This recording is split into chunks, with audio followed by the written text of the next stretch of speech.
sabihin mo.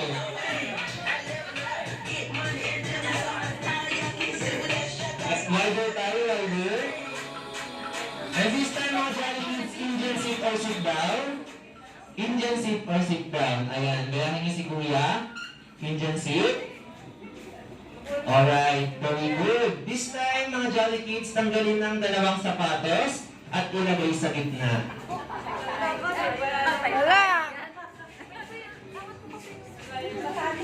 Ayan, remove the shoes. Ang dalawang kamay.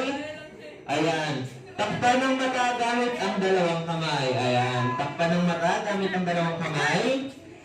Ang ating activity game ay tatawagin the shoe hunting game. Kaya dapat wala nang sisilip. Kuya, walang sisilip. Ang makita kong sumilip, matatanggal agad sa ating game. Kaya naman mag-go story si Kuya Darn. Isang araw sa masaya at makulay na mundo ng Pilipinas ay may magkaibigang si Hetty, Twirly, Young, Purple, and Best Friend Jollibee ang naglalakad. Nang biglang may isang dumating na masamang baggage. At ang sabi ng baggage, he.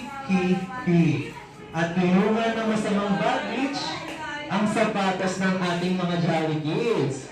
Pero sabi ni Best Friend Jollibee, oops! Kung sino ang unang tatlong batang makahanap ng kanilang sapatos at dapat ito ay suot sa